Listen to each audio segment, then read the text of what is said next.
Mari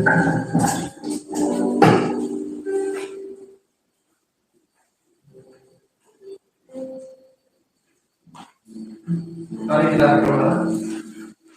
Bapa di surga, kami bersyukur untuk sore hari ini, ya Tuhan. Kami berkesempatan untuk mengikuti ibadah sore ini. Kami bersyukur kalau Tuhan masih memberikan kesehatan bagi kami semua. Dan kami berkesempatan untuk mengikuti ibadah sore ini. Sungguh kami bersyukur. Sungguh ini menjadi sebuah kerinduan kami, ya Tuhan, untuk kami mengalami perjumpaan dengan Tuhan lewat ibadah ini. Berkati pemberitaan firman Tuhan, berbicara kepada kami, fokus bahwa terima kasih dan kita syukur dalam nama Tuhan kami Yesus. Amin. Shalom. Halo. Bagaimana kabarnya? Luar biasa. Puji Tuhan. Ini kan karena musim pemilu ya teman-teman. Saya pakai baju ini bukan berarti saya akan satu kandidat ya kan? Karena punyanya ya ini warnanya. Jadi saya cari warna lain nggak ada. Jadi ya ini tidak sama sekali untuk mengajak teman-teman mendorong satu calon enggak ya. Ini adalah mimbar yang kudus, di mana tentu kebenaran Tuhan yang harus disampaikan, bukan pesan yang lain ya teman-teman. Oke, saya sore ini ingin mengajak kita untuk merenungkan satu kebenaran firman. Saya kalau boleh kasih tema untuk khotbah saya pada kebaktian sore ini itu saya kasih judul Dikenal Tuhan. Dikenal Tuhan.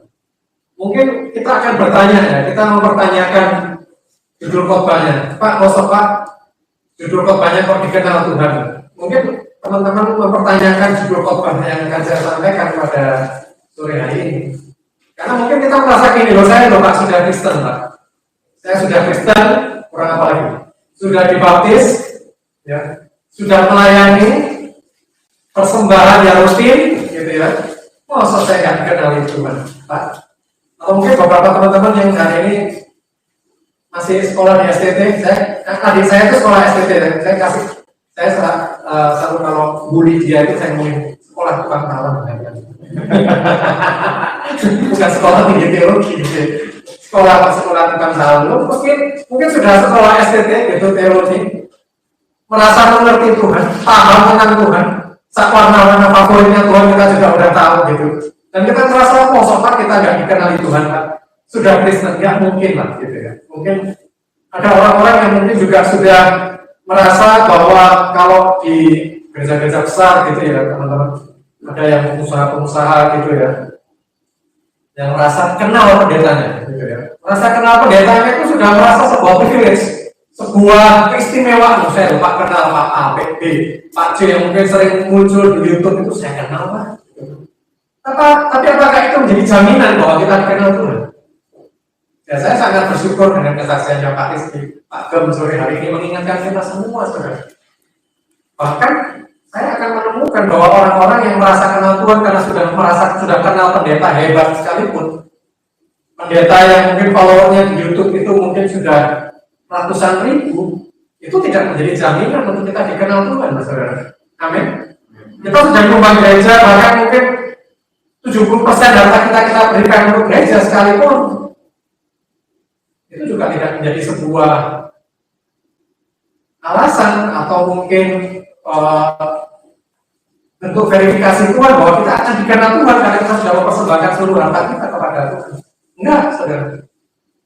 Dan mungkin teman-teman ada yang mempertanyakan, masa Pak Tuhan nggak kenal kita gitu ya. Faktanya teman-teman, nanti ketika Tuhan datang kedua kali, atau nggak usah nunggu Tuhan datang kedua kali lah ya. Nanti kalau kontrak hidup kita ini berakhir di bumi ini dan kita nggak pernah tahu umur kita ini sampai kapan gitu ya. Karena di bulan Desember kemarin ya teman-teman, saya itu ada teman saya, adiknya itu meninggal usia 37 tahun.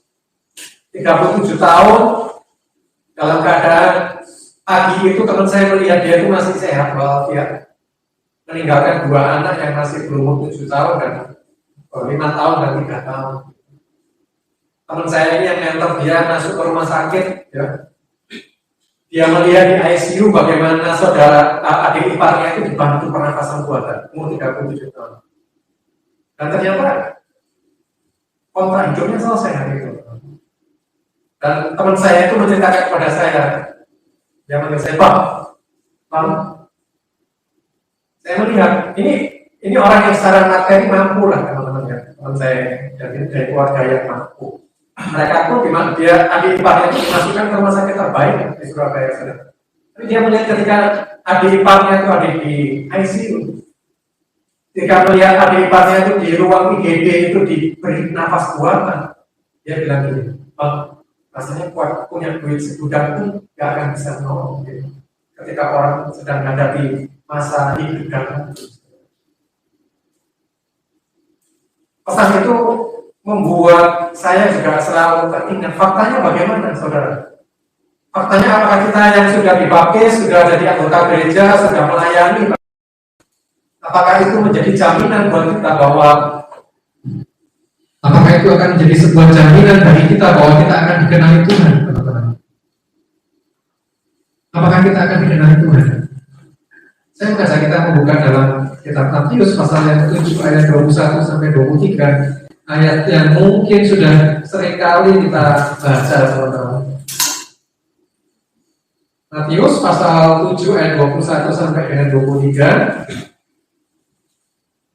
Ini jadi ayat favorit saya juga, teman-teman, untuk selalu mengingatkan saya bahwa faktanya gimana sih? Apakah setiap orang dikenali Tuhan? Apakah Tuhan kita yang mulia Yesus Kristus itu mengenali setiap orang Kristen? Matius pasal 7 ayat 21 sampai dengan 23, kita baca bersama-sama ya supaya kita bisa memahami kebenaran ini. 23, bukan setiap orang yang berseru-seru pada Tuhan akan masuk ke dalam kerajaan surga, melainkan dia yang melakukan kehendak Bapa-Ku yang di surga. 22, pada hari terakhir banyak orang yang berseru kepadaku, Tuhan, Tuhan, bukankah kami bernubuat demi namamu, dan mengusir setan demi namamu, dan mengadakan banyak mujizat demi namamu juga?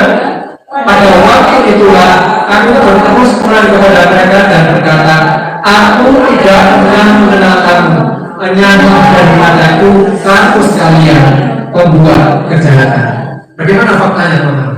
Apakah semua orang dikenali Tuhan? Halo? Dikenali Tuhan kan? Kira-kira Tuhan kenal nggak sih orang ini? Orang yang katanya sudah membuat mujizat, bernubuat demi namamu, mengusir setan demi namamu ini. Nah, nanti sekarang kalimatnya, apakah Tuhan tahu orang itu? Tahu. Tapi kok Tuhan nggak kenal? Faktanya, suatu saat nanti dalam pengadilan Tuhan, ada orang-orang yang tidak dikenali Tuhan. Pertanyaannya, masa Tuhan nggak kenal mereka apa? Gitu ya. Ya Tuhan pasti kenal orang-orang ini. Namanya, oh ini Rizal, ini Pak Rizky, ini Yunus, itu siapa? Semua orang tahu, Tuhan tahu. Dan orang-orang ini kalau kita baca ayat 21 sampai 20, ayat 22, 23 itu apa? Sudah berbuat mengusir setan, mengadakan banyak mujizat. Kira-kira paling nggak pendeta nggak ini? Lulusan STT nggak ini? Saya ini juga lulusan STT, saudara. Sudah berbuat mengusir setan, mengadakan banyak mujizat, mungkin jemaatnya 10.000, jemaatnya 200.000, 300.000, teman-teman. Kok bisa ya Tuhan ngomong gak kenal mereka? Tuhan bilang di dalam ayat 23, aku tidak mengenal kamu sekalian pembuat kejahatan, saudara. Fakta ini harus jadi pelajaran buat kita semua hari ini, saudara, bahwa kata aku tidak mengenal kamu, saudara, di dalam ayat 23. Aku tidak pernah mengenal kamu. Mungkin teman-teman nanti yang STT bisa dicek dalam teks aslinya ya. Teman-teman bisa lihat di sana dalam teks aslinya itu dalam versi Inggrisnya mengatakan I will declare, itu dalam konteks publicly declare. Artinya apa? Ketika Tuhan berkata, aku tidak mengenal kamu, itu bukan cuma orang itu dan Tuhan suaranya. Enggak. Itu kayak diumumkan lewat speaker ini, aku tidak mengenal kamu, gitu coba bayangkan. Nah kalau dia punya jemaat 200.000, 300.000, mungkin seorang pendeta, aku sudah buat mujizat Tuhan, aku sudah bernubuat mengusir setan, aku sudah buat seminar-seminar teologi, kajian-kajian teologis, sistematika, dogmatika, bla bla bla, dan homiletika, dan lain-lain. Toh Tuhan mau aku nggak ngomong, dan itu akan diumumkan seperti lewat sound system ini. I will declare, publicly declare, akan diumumkan secara luas. Aku tidak mengenalkanmu, coba bayangkan. Apa nggak malu kita? Dan Anda bayangkan ya saudara, ini saudara bayangkan.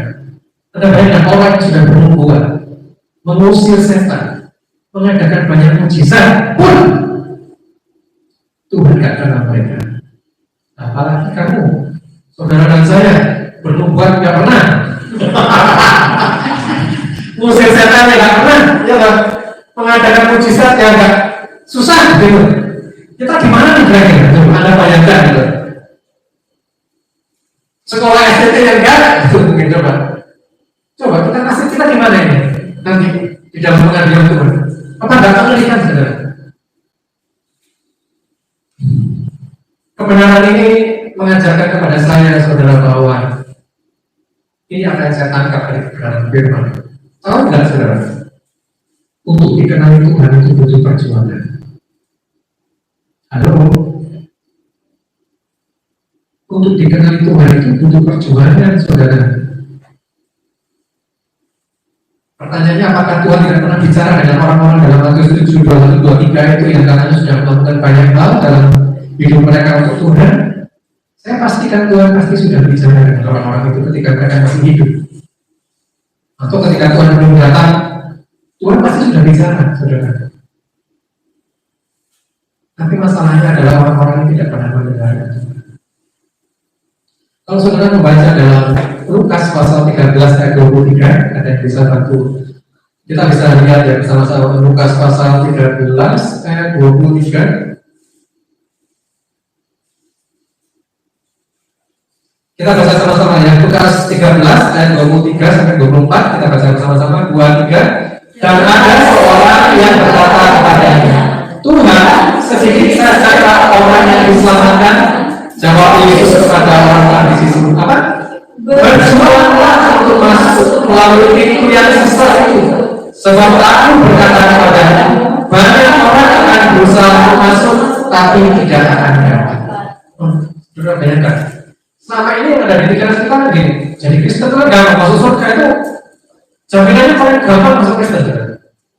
Percaya Yesus, selamat pasti. Tapi ketika kita melihat Lukas pasal 13 ayat 23 ini, dan tentu nanti akan saya kaitkan dengan Matius 7 ayat 21, 23 tadi, saudara. Sementara Tuhan dalam pelayanannya yang mulia Tuhan kita Yesus Kristus ditanya oleh seseorang, dia tanya gini, Tuhan, sedikit saja kan orang yang diselamatkan. Apa pengertian selamat di sini, saudara? Masuk surga mungkin paling gampang, masuk surga. Tapi apa jawab Tuhan? Berjuanglah untuk masuk dan melalui pintu yang sesat itu. Jadi kekristenan itu bukan jalan mudah, saudara.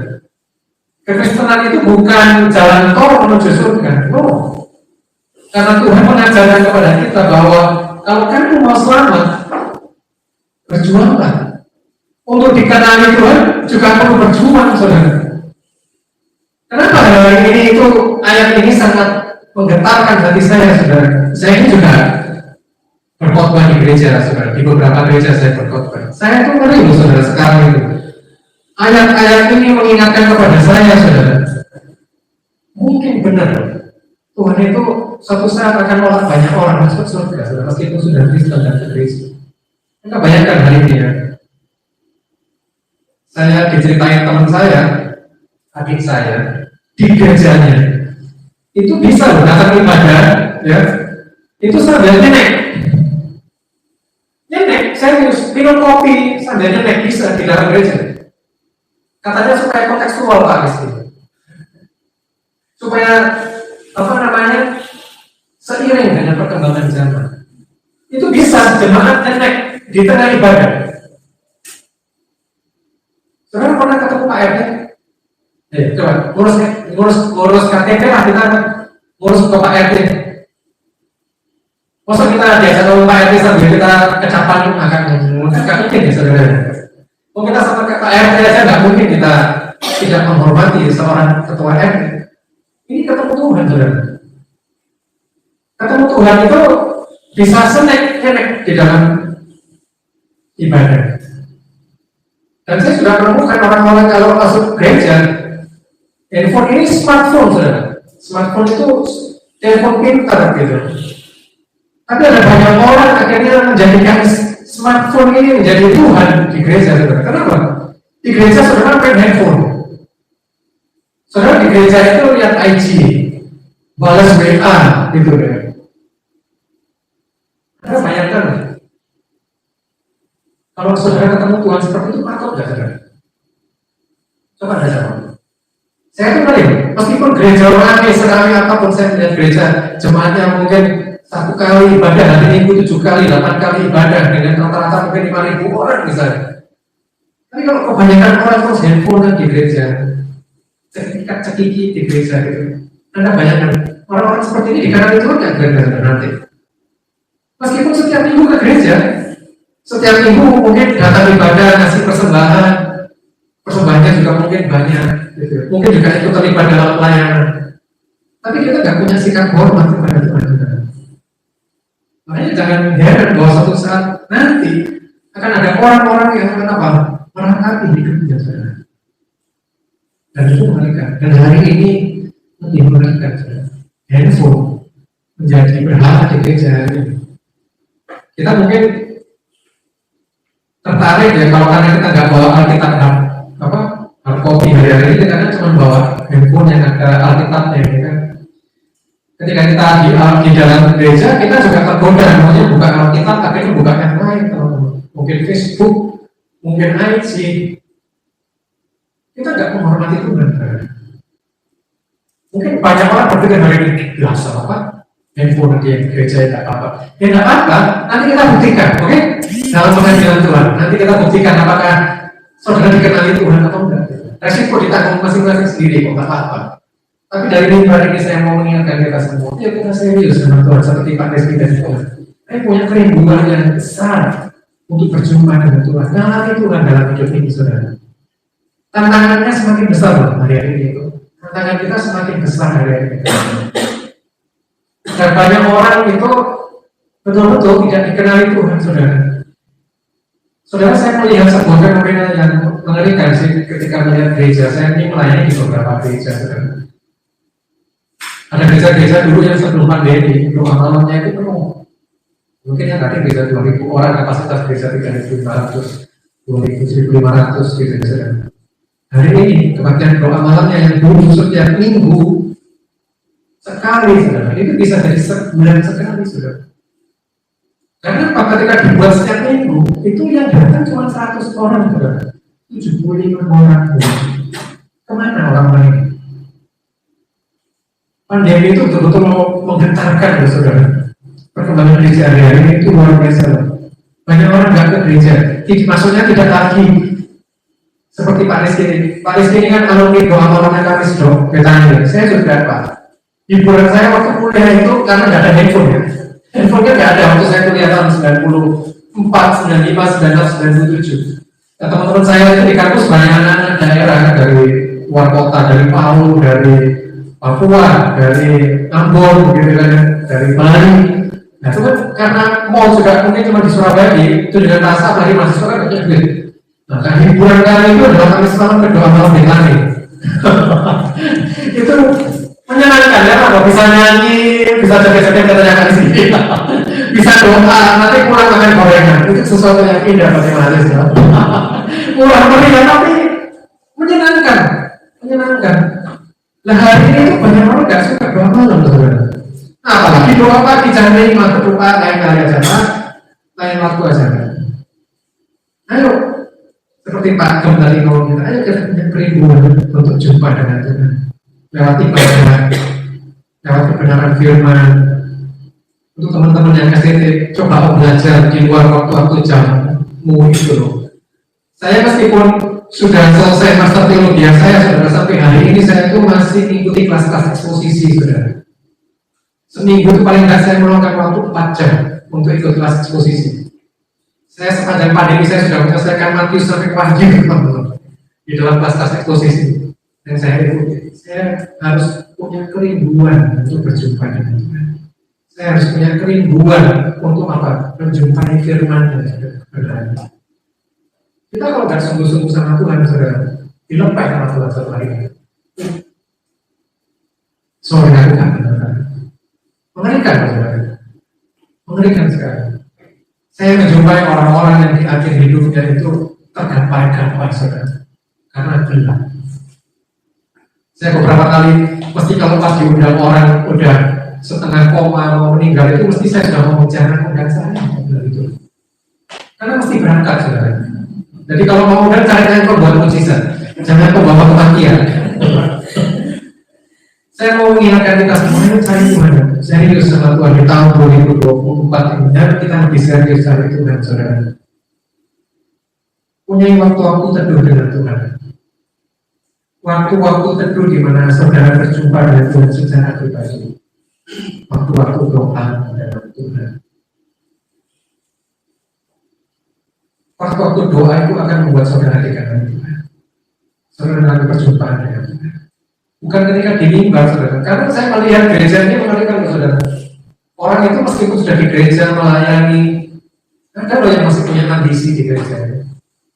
Ada yang sudah melayani jadi singer di gereja. Dan bertahun-tahun jadi singer. Dan dia merasa dirinya bahwa saya kok kerja jadi musik itu, saudara. Ini nggak ada gereja ini. Gereja sana sini. Dan seperti itu, saudara. Nanti frustasi saya kok nggak jadi beda, Pak. Saya kan sudah melayani jadi singer. Saya qualified, suara nggak false, Pak. Kenapa saya nggak jadi beda? Saudara tanya sama saya, lu ada apa kayak itu? Ada banyak, saya bilang itu. Orang cari posisi di gereja, saudara. Dan itu mengerikan, kok. Mari, saudara, jumpai Tuhan dalam kehidupan doa. Kita paling akan bisa akrab dan karena Tuhan lewat perjumpaan pribadi, saudara. Kristus dengan Tuhan. Itu yang akan membuat kita dikenal Tuhan. Saudara nggak pernah punya waktu pribadi dengan Tuhan, face to face, muka dengan Tuhan. Jangan harap saudara dikenal Tuhan. Kalau orang cuma dikenali Tuhan di mimbar, juga di YouTube dia dikenali wajahnya, tapi tidak pernah mengalami perjumpaan secara pribadi dengan Tuhan. Lewat waktu-waktu pribadi, setiap hari, setiap pagi dengan Tuhan.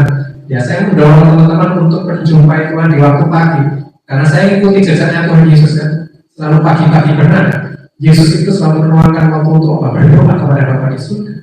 Ya, saya pilih pagi ya, saudara. Oh, saya bukan orang pagi, Pak. Ya, terserah kamu. I'm not morning person, saya bukan orang pagi, ya silakan. Mungkin Tuhan kamu jumpai di malam hari atau subuh, terserah. Tapi alami perjumpaan dengan Tuhan, saudara. Secara pribadi. Kita nggak mungkin dikenali Tuhan kalau kita cuma perform aja. Oh, saya pendeta, Pak.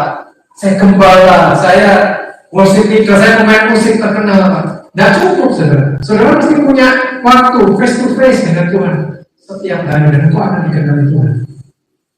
Apalagi kalau kita punya doa-doa pagi, misalnya Pak Kristi ada doa pengerjaan mungkin ya.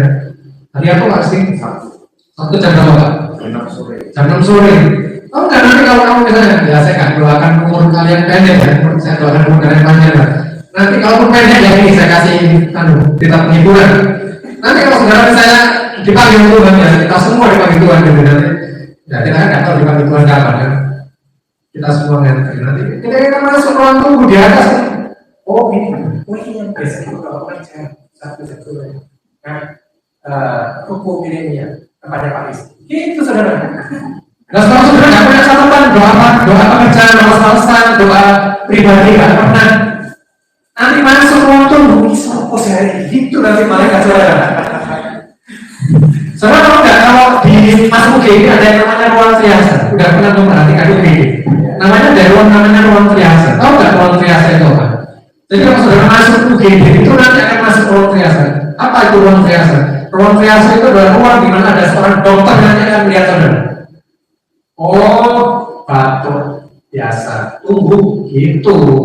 Nanti ada yang datang lagi masuk, korban kecelakaan masuk perawat. Yang cuma pening-pening itu disuruh nunggu saudara.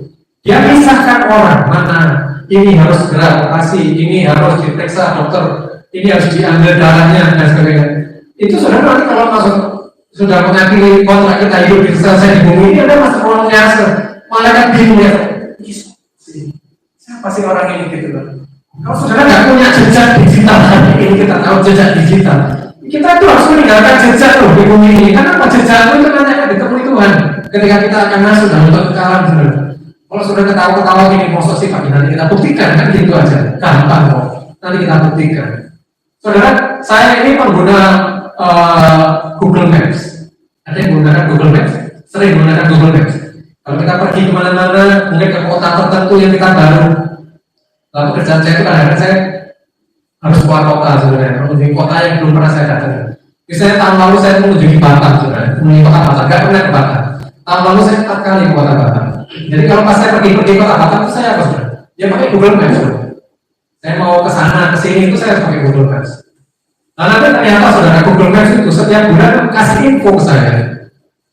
Setiap bulan dia kasih tahu, misal gitu kan. Kamu tahu nggak kamu bulan lalu kemana aja? Itu dia buka semua data saya saudara.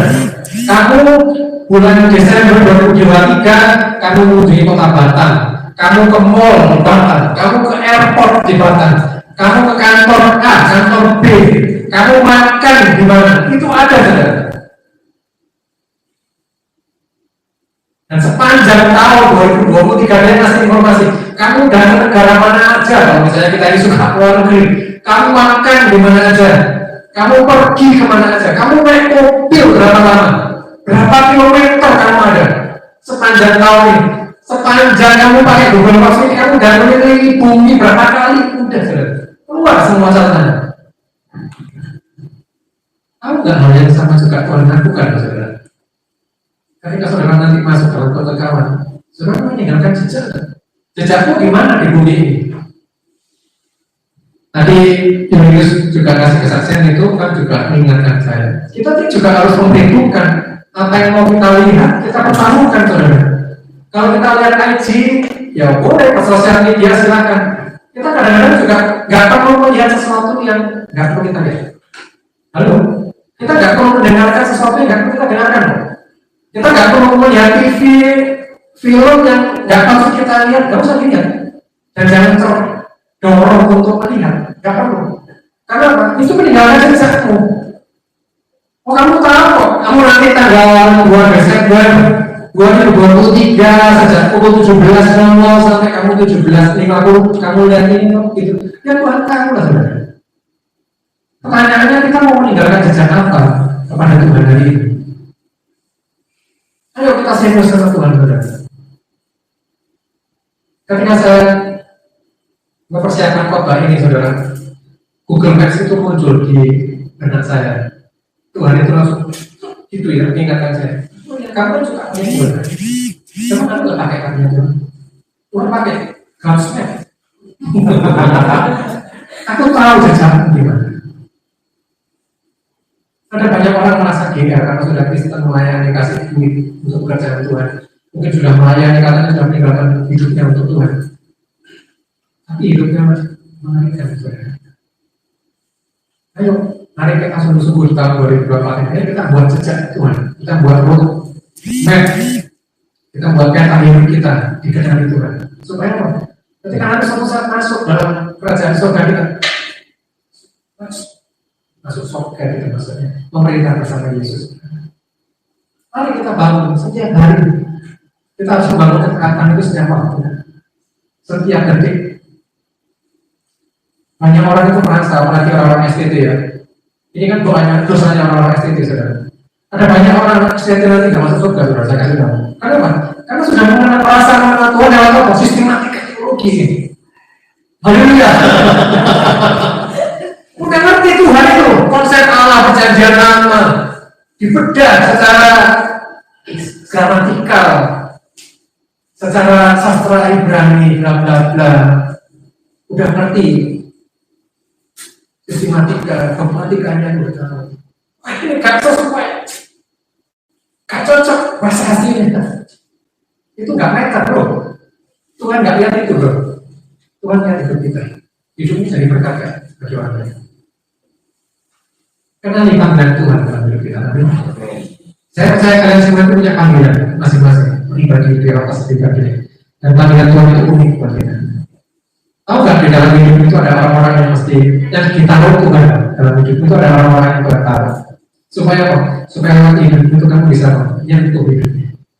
Seperti Pak Rizky ketemu mamanya, sampai mamanya itu memutuskan untuk dibaptis, ya Pak. Padahal mungkin Pak Rizky kata nanti kan cuma bawa dalam doa. Itu ada orang-orang yang harus kita sentuh hidup. Apakah hari ini kita jadi orang-orang yang menyentuh kehidupan orang lain, atau kita menjadi orang-orang yang menyakiti hati orang lain? Pilihannya tadi juga Yuli sudah ngomong untuk menjadi berbuat baik, itu pilihan. Ayo kita memilih untuk melakukan yang terbaik buat orang-orang sekitar, anak-anak yang Tuhan titipkan dalam hidup kita. Ayo pelihara mereka, melawat mereka kepada Tuhan. Kalau papa mama mungkin hari ini belum mengenal Tuhan, ayo tunjukkan hidupmu dulu yang menyenangkan hati Tuhan. Minta beban kepada Tuhan. Mungkin kalian tanya, kok minta beban Pak? Katanya nggak boleh punya beban. Harus punya beban malah kalau supaya dari Tuhan. Loh, kenapa? Mintalah beban kepada Tuhan untuk jiwa-jiwa. Ada orang-orang yang suka tanggung. Mungkin kita kalau punya duit ya, ada orang-orang yang kita sekolahkan, orang-orang yang kita biayai, orang-orang yang harus kita support setiap bulan mungkin. Kalau kita keberkatan dan Tuhan dorong kita untuk melakukan itu. Mungkin kalau kalian sudah bekerja, kasih sesuatu buat teman-teman. Mungkin jumlahnya tidak banyak, tapi itu akan menyenangkan hati mereka. Mari kita rindukan supaya minta beban sama Tuhan. Tuhan taruh beban di hati untuk apa? Untuk setiap orang, setiap jiwa yang Tuhan taruh. Gak usah banyak-banyak. Setiap orang itu punya takaran masing-masing. Mungkin cuma dikasih 1-2 orang sesuai kemampuan kita. Kalau yang semakin besar dikasih, ya semakin besar dituntut sama Tuhan. Ada orang-orang yang kita anggung, setia dalam panggilan Tuhan. Sampai Tuhan memanggil kita pulang. Saya berdoa adalah firman yang singkat ini mendorong kita semua di tahun 2024 ini. Ayo kita berjuang yuk sama-sama untuk dikenali Tuhan. Firman ini juga bukan buat kalian aja, tapi juga buat saya yang berkhotbah di sini. Karena sebetulnya nggak enak kan khotbah di sini. Ini ditutup lebih banyak kan Pak Rizky Roles. Repot saya yang disuruh khotbah Pak Rizky di sini. Terus saya harus ngasih renungan dikenali Tuhan itu nanti kembalinya ke saya, saudara. Memang Pak Rizky suka kerjain saya juga gitu ya. Ini resiko loh, menerima tugas itu khotbah enggak. Saya nggak senang-senang juga gitu ya. Karena bebannya juga di sana. Ayo, makanya pesan saya untuk menutup dari khotbah singkat ini adalah, ayo mari kita sama-sama berjuang menyenangkan dari Tuhan. Lakukan yang terbaik bagi Tuhan lewat setiap panggilan kita. Saya mengajak kalian semua yang masih kuliah, yang mau menyelesaikan kuliah, serius sama Tuhan. Serius cari Tuhan, cari kehendaknya, hidup kudus. Tuhan pasti bukakan jalan buat kalian. Sebuah closing penutup ini saya mau sharing ya teman-teman. Saya punya 2 anak usia 20 tahun ini, 24 dan 22 tahun. Putri dan putra. Sudah selesai kuliah semuanya. Sudah bekerja semuanya. Suatu saat anak saya itu dia bekerja 2 tahun. Tiba-tiba ingin ngasih duit ke saya, saudara. Ngasih duit. Itu kan masuk rekening saya, kan saya tahu bahwa itu ada duit masuk gitu ya. Tapi saya tahu itu dari dia gitu ya. Terus ya kalau duit yang dia kirim itu saya punya lah, saudara. Cuma duit segitu aja gitu ya. Ya saya orang tuanya, saya kerja lebih lama, udah pasti punya duit lebih banyak dari anak saya yang baru kerja 4 tahun gitu kan. Terus buat saya ya nggak seberapa duit itu ya, buat saya ya biasa aja gitu ya. Tapi dia bilang, kok ini apa pakai terserah mau buat apa aja, terserah gitu. Ya udah saya thank you, terima kasih. Kadang Tuhan juga seperti itu, saudara. Kita lakukan sesuatu buat Tuhan itu nggak ada artinya ya. Kita mungkin ujian di sini tadi, misalnya, saya khotbah hari ini beberapa menit di sini. Apa kontribusinya besar dari Tuhan? Enggak. Tuhan itu maha kuasa, pemilik alam semesta ini. Nggak ada artinya sebetulnya. Apa yang kita persembahkan sekaligus sebesar apapun. Tapi Tuhan menghargai apa yang kita berikan kepadanya. Meskipun itu secara materi, secara apapun tidak banyak, tapi kita mau menyentuh dari Tuhan dengan apa yang kita kerjakan dalam hidup ini. Tidak selalu uang, saudara, tapi waktu yang kau berikan untuk melayani, waktu yang kau berikan untuk telepon mama papa kalau kamu berjauhan, waktu yang kamu keluarkan untuk uang pulsa telepon mereka, itu berarti loh, itu menyenangkan. Ayo kita serius, kita memilih untuk berbuat baik, menjadi berkat memperkarakan setiap hal yang kita lakukan itu sungguh-sungguh. Kita memperkarakan hidup kita di hadapan Tuhan. Sampai kita bisa bertemu Tuhan dan dikandungi Tuhan. Jadi perjuangan buat kita semua. Apa yang bisa saya tutup adalah Tuhan kira-kira kalau hari ini tanya atau kalau saudara boleh tanya sama Tuhan. Nanti Pak Rizky cerita menarik kesaksiannya. Kalau kita cinta sama seseorang itu, tentu kita bisa bergelora dan merasakan. Pertanyaannya hari ini, karena Tuhan merasakan nggak cintanya kita? Baru kita kumpulkan. Itu kita tanya Tuhan, apakah aku ini sudah mengasihi? Sungguh-sungguh. Sudahkah aku ini dikenali hari ini di hadapan? Perkarakan hari ini setiap waktu, teman-teman. Perkarakan hari ini setiap waktu. Tuhan akan tuntun kita, pimpin kita, supaya kita mengenal. Mari saya tutup dengan doa, mari kita berdoa. Bapak di surga, kami bersyukur firman-Mu selesai disampaikan. Kami mau belajar ya Tuhan. Kami mau berjuang untuk dikenali Tuhan. Kami mau berjuang untuk menyenangkan hati Tuhan. Lewat apapun yang Tuhan percayakan kepada kami hari ini, kami mau dikenali Tuhan.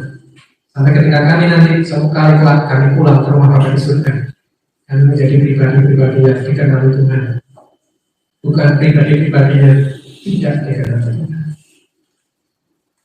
Pimpin kami dalam perjuangan kami di bumi ini, Bapa, supaya kami menyenangkan hati-Mu. Supaya kami menjadi pribadi-pribadi yang didapati mengasihi Tuhan.